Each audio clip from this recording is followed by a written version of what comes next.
Всем привет! Смотрите в этом выпуске. Череда побед Нави прервана, проблемы у Unity, анонс предстоящих игр от DragonN, а также очередной мастер-класс от Левши.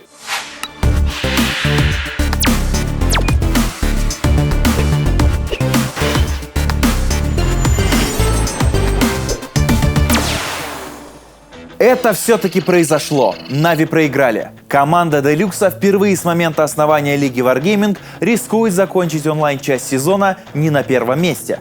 В роли возмутителей спокойствия выступили ГРА. Еще год назад эти ребята были одними из главных конкурентов Нави. Сейчас же они в числе аутсайдеров лиги. Но это не помешало им победить фаворитов турнира.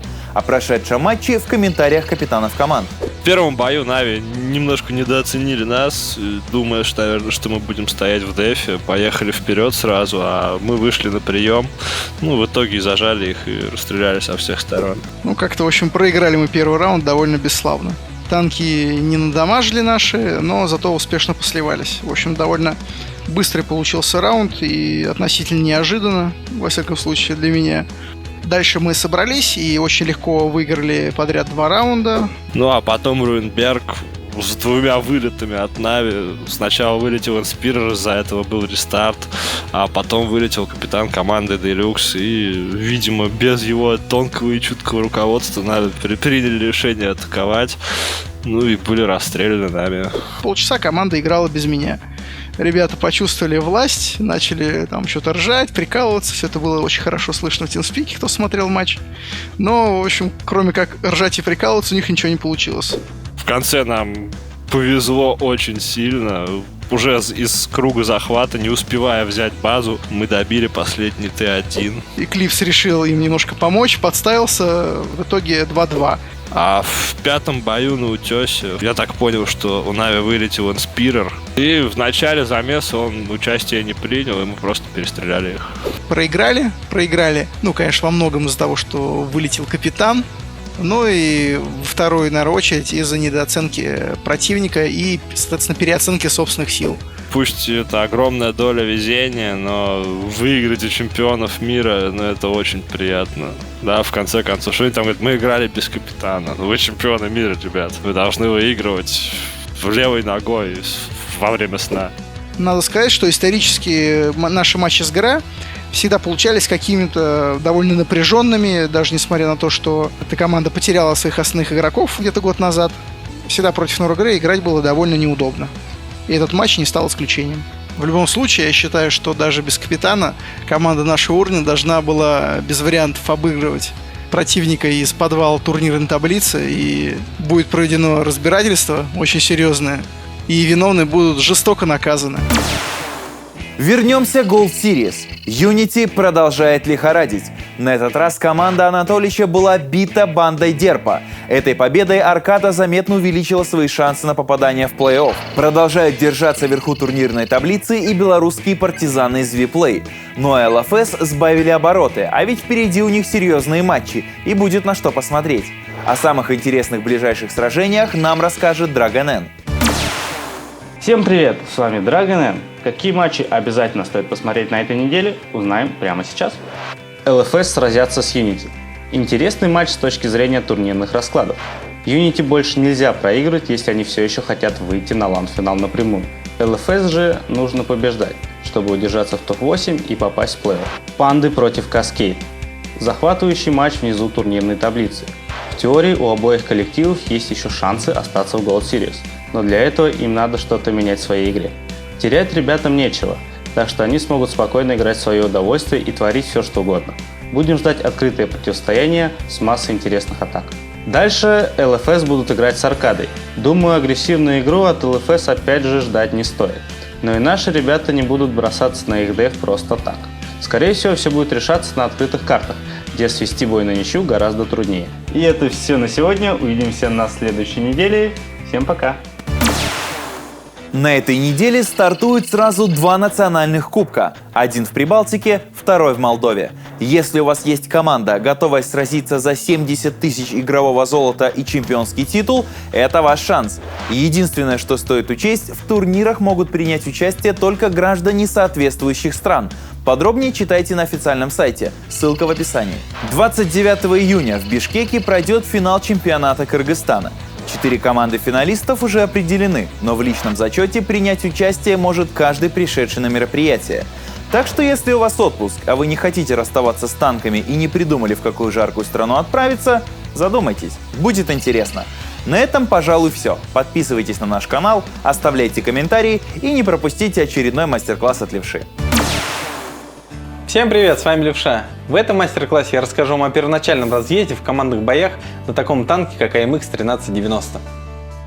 Многие игроки в командных боях используют в сетапе AMX 1390, чаще всего заряжая на нем бронебойные снаряды. В этом случае 90-ик выполняет роль светляка, так как наносить урон танкам 8 уровня со средним пробитием в 170 единиц очень трудно.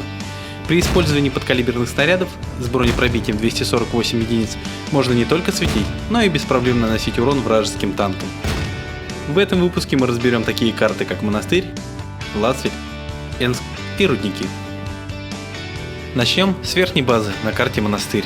В начале боя можно встать в этот куст в квадрате C1, и если вражеские танки поедут в холмы через низ, то вы их обязательно засветите.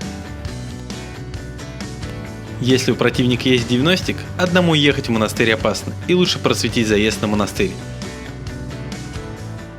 После засвета противника уезжайте к своим танкам.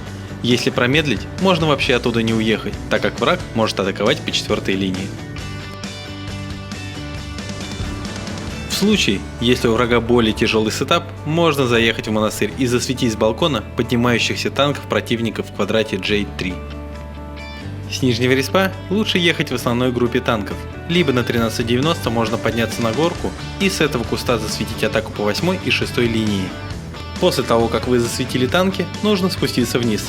Здесь вам не смогут нанести урон. С верхнего респа на Лацвеле агрессивно светить с кишки можно только в том случае, если все союзные танки поехали через город. Оттуда они смогут прикрыть вас в случае атаки по кишке со стороны противника. 90-ик с квадрата Е4 подсвечивает переезжающие танки в город. Отсюда по ним можно наносить урон по своему засвету. Если вся ваша команда отправилась атаковать через ущелье, то в кишку ехать нельзя, это чревато плохими последствиями.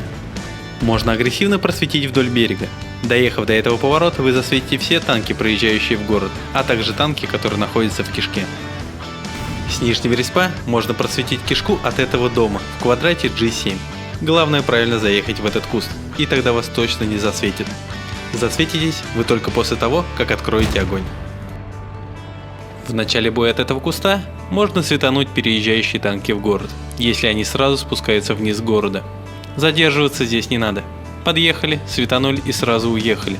Только учтите, что отсюда вы не сможете засветить танки, едущие вдоль красной линии. На Энске 90-ку тяжко бодаться против тяжелых танков. Не считая игры по зелени, на 1390 в начале боя с верхнего респа можно просветить танки, переезжающие в зелень. Лучше всего это делать со второй платформы. С этого места вы увидите танки, едущие вдоль красной линии, и после их засвета безопасно для себя уедете к союзным танкам. С нижнего респа есть два варианта первоначального разъезда, в зависимости от выбранной тактики вашей команды. Играя через зелень всеми танками, можно приехать в квадрат G7 и засветить переезжающие в зелень танки противника. Играя тяжелыми танками через город, можно сыграть на 90-ке по первой платформе. Не найдя на ней противника, пробуйте продвигаться вперед. Если вражеские танки будут в городе в квадрате D2, то вы их сможете простреливать отсюда. На карте Рудники с верхнего респа можно брать гору и не переживать, что вас прострелят тяжелые танки противника. Нанести урон по вам могут только средние или небарабанные легкие танки. Вообще, ехать сюда стоит в том случае, если у противника в сетапе не больше одного быстрого танка. И максимум, что вас может ждать, это дуэль 1 на 1. А учитывая, что ваши танки могут прострелить подъем, то у вас есть все шансы остаться победителем. В начале боя на 1390 можно с горки настрелять урон, если все вражеские танки в свете. Выезжать тут нужно правильно, так, чтобы опускалось орудие. Второй вариант – это поехать на остров и засветить всех, кто поедет по первой или второй линии. Не обнаружив танки, можно проехать вперед под мини-остров и оттуда попытаться настрелять урон по танкам в центре. С нижнего респа можно заезжать на гору только в том случае, если у противника нет 1390. но и при этом вы можете потерять свои очки прочности, так как с того респа имеется прострел по заезжающему гимностику. Также в начале боя можно подняться на подъем в К7. Отсюда есть прострел по противникам возле камня в центре, когда те выезжают, а также есть прострел по танкам на горе. Засветиться вы можете только после выстрела, и если вы попали в засвет, то сразу спускайтесь вниз. Тогда по вам не нанесут урона. Еще есть вариант поехать сразу на мини-остров в квадрат H1, но не забывайте взять с собой Т1 и запустить его вперед на остров в Е1. В случае, если там никого нет, можно выехать и пострелять по танкам в центре, отсюда имеются неплохие прострелы. В следующем выпуске мы разберем оставшиеся карты. Не забывайте оставлять свои отзывы, ставьте лайки и подписывайтесь на мой канал на YouTube. На этом все. Всем пока!